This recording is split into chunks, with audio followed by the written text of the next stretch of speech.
Good morning, everybody. Happy July 4th. This is Inside the Program. I am standing in for Joe, and this is, of course, brought to you by our wonderful sponsor, Academy Sports and Outdoors. Quick thing, too, Eric.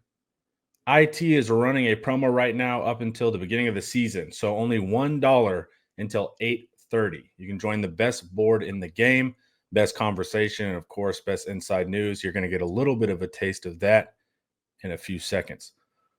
Also, our man Paul Wadlington just dropped his 13th annual 2025 Longhorn Football Prospectus, Thinking Texas Football. Paul's a little bit wordy on his titling, as you guys can tell. So make sure to go buy Thinking Texas Football. All the links are in the description. You can get a print copy, you can get the e-version, and it's going to be the best breakdown in the world of Texas football, but also SEC opponents going forward. There's no better preview than this. We look forward to it every year, and Eric even has his own recruiting section in it. Eric, enough with the promotions, man. Let's talk some team news, dude. All right, first things first, we saw this week that Arch Manning, due to our friend Paul Feinbaum, is going to be the best quarterback since Tebow, so that's set off the firestorm. So we might as well just check in real quick. What's the fast Arch Manning update, dude? I mean, it's funny that Feinbaum would mention Tebow because that's, obviously who the journalists loved and the media hype machine was behind. Tim Tebow wasn't a better quarterback than Joe Burrows. I mean, that's, let's just be honest there. The NFL kind of proved that out. But I think that Arch is going to be the best quarterback since Joe Burrow. I do think that. I don't know if it's going to be game one. I don't know if it's going to be game six or in the national semifinals. But I do think that Arch Manning is going to be the best quarterback to come out of college football in a long time. And that's backed up by what he's doing right now. Pinpoint accuracy, good enough, strong enough arm, loves to throw the ball deep, but accurate over the short and intermediate. And really does a good job of getting everybody involved. He's not just going to his first read. He's going to second read. He's hitting the running backs. He's hitting the tight ends. He's hitting the wide receivers, really taking advantage of the entire Steve Sarkisian playbook. There's a lot of reasons to be excited about Arch Manning. I think Feinbaum might just be diluting it to his last name, though. But we're going to go for a little more context and nuance on why we think Arch is great. Yeah, he's an evil genius. Even as he says these takes, his lips start to curl in a smile because he knows how much Twitter is going to love it regardless. Okay, so we have a good quarterback that we're really excited about. We think he's going to be able to upgrade the offense. But we need to kind of figure out, too, who are the pass catchers here. Do we have any updates? I don't think we have anything on Mosley or anything like that. But who else have we heard about in the wide receiver room that are doing some cool things? Well, we mentioned Emmett Mosley last week. Good, savvy route runner, strong speed, not great speed, not Texas speed like we've come to know it in the last couple of years, the last couple of NFL combines, but fast enough. This week, Source wanted to talk about Dalen McCutcheon and Ryan Niblett. Ryan Niblett making plays from the slot, although Niblett is more of a running back, so he kind of a motion out, get the mismatch that Sark's looking for, and then hit him on the corner route. Niblett caught a really good corner route this week, and then we continue. We haven't heard about him in a week or two, but it's common to hear about Dalen McCutcheon really since spring football. Good all around player, able to step in for DeAndre Moore if they needed to in the slot. Kind of brings a lot of the same elements that DeAndre Moore brings to the table. Really complete receiver, good enough speed to get deep, but also savvy, smart over the middle, reliable guy. Looks like a future player for this team. Could be quality depth this season. Man, for a first-year player, we've heard his name consistently throughout spring too, so that's a really big deal. And then Niblett, hopefully he has some kind of Keelan Robinson to him, right? You see him on the field, maybe you know something's up. So you can move him to the slot, you can keep him at running back to catch passes. That'll be something that could help make up for what Jaden Blue was used for in the pass game. Okay. Yeah, lots of 21 personnel with him, but it's going to be motion them out or motion them in or just line them up and let them play running back as well. But a lot of times where the play starts or where the pre-snap starts, it's going to end up in a different place when he's on the field. Wide receiver, that was interesting, but we also, turns out, need some guys to protect Arch. We have good enough overall bodies in the offensive line room, but we're looking more for tackle body types. We're running a little low there. We do expect some potential good news later in the day in the recruiting front, but as far as this current team, what's the word with tackle? We have the battle at right tackle as well. Yeah, we'll see how it goes with the recruiting. Obviously, Texas has to do well today in that regard, but that's the future. We're talking about the present. Depth at offensive tackle is a bit of a concern. I think it's not just a concern I have. I think within the program, they're trying to figure out, hey, do we have as much depth as last year? They felt pretty good about Gooseby, and Gooseby had to fill in for Banks and Cameron Williams. Do they have somebody that can do that this year? It would have to be Nick Brooks. That's not exactly what you're looking for. You don't want a true freshman to have to be forcing the action if that's the case. Long term, it's still a concern as well. They've taken a whole lot of offensive linemen. I'm not sure that they've taken a whole lot of offensive tackles. I don't want to get controversial on here, but I think this is a big year for Kyle Flood to address all of his issues, have a fully functioning offensive line that's matched those to his player strengths, less penalties. I think the offensive line is the most important position going into this season. Feel great about the defense overall. Feel good about offensive skill, but offensive line has to pull its own weight. That can't be the reason they don't win a national championship in year 5 under Steve Sarkisian. 100%.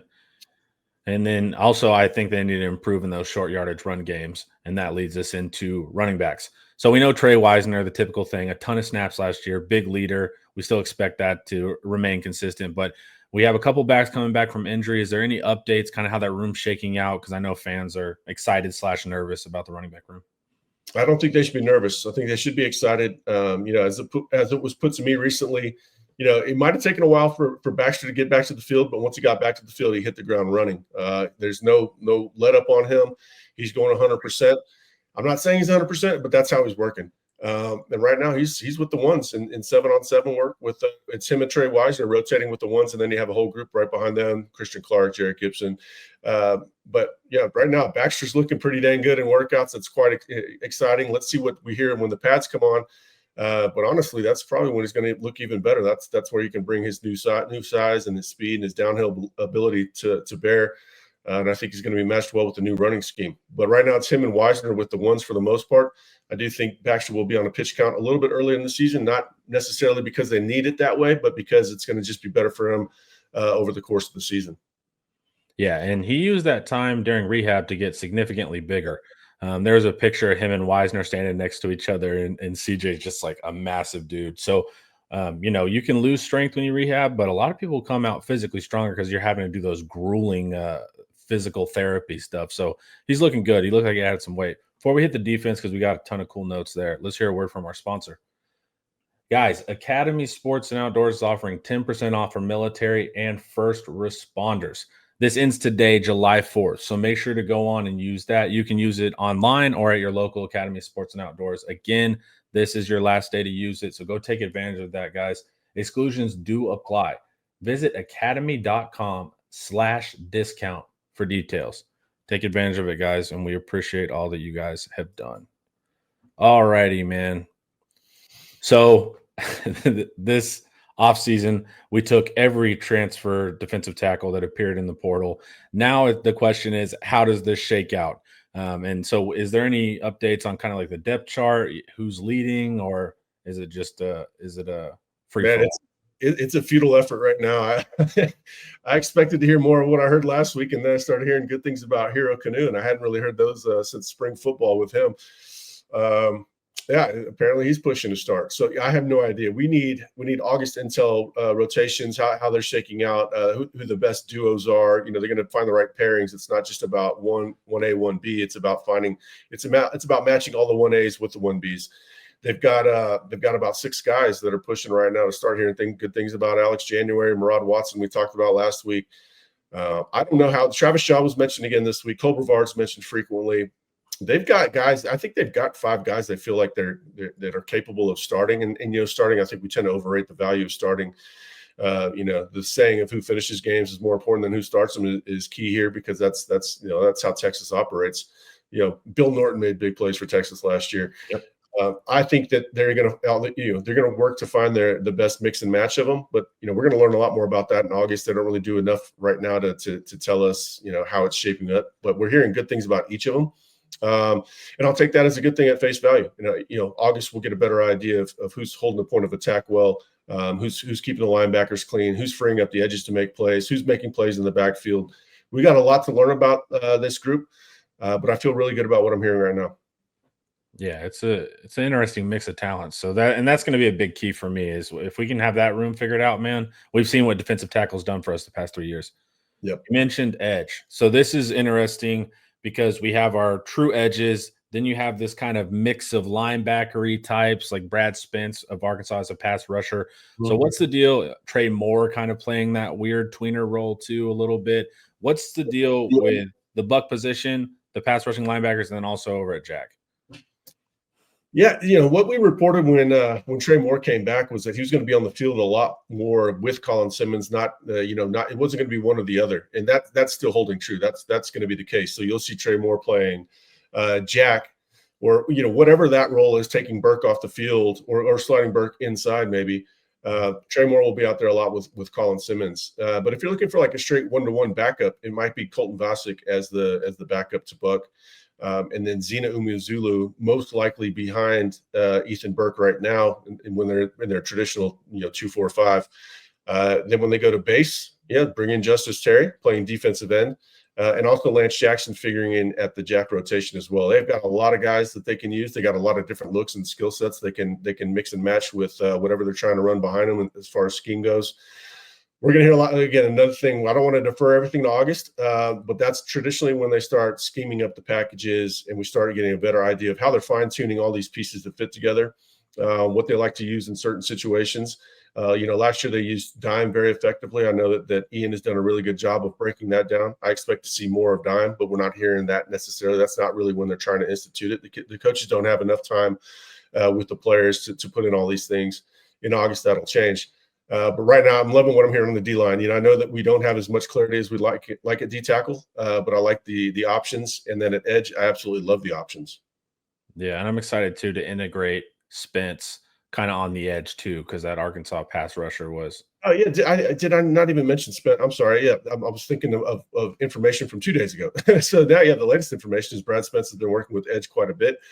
I think that is more about – what I think that's a sign that they're leaning on Trey Moore quite a bit. And so what happens if Trey Moore is injured or whatever, and they're getting a lot of value out of that package? You could just have Brad Spence do that. Brad Spence was an edge rusher in high school, a very effective blitzer at Arkansas.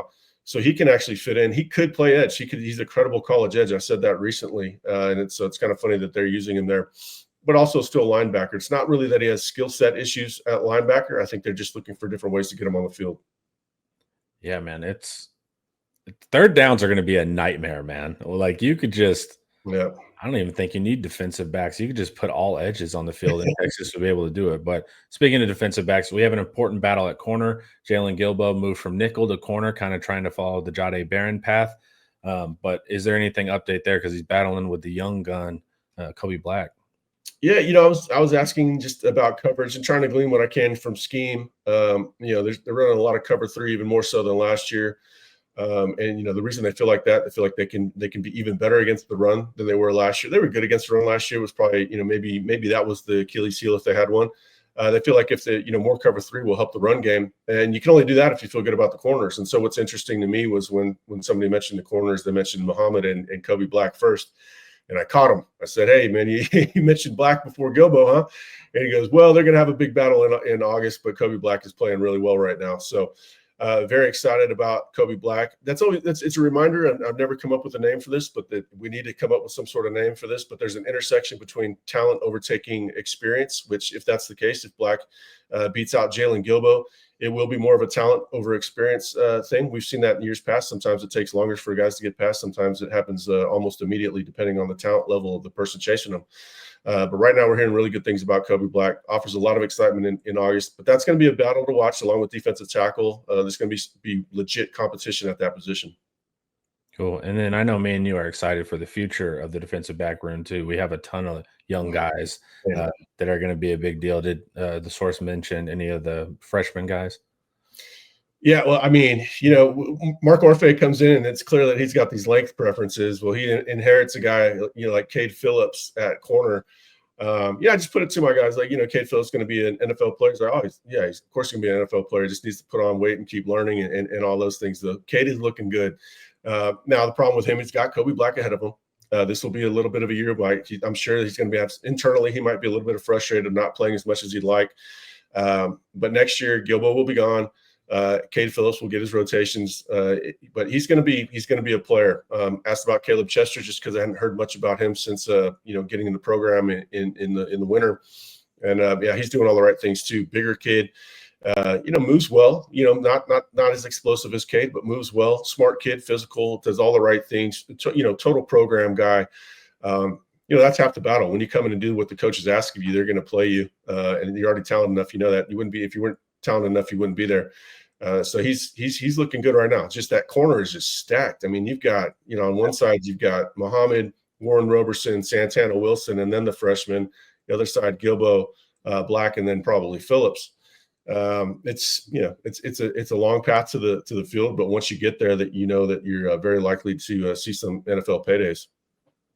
Good stuff, Eric. Thank you for delivering the team news on this wonderful July 4th.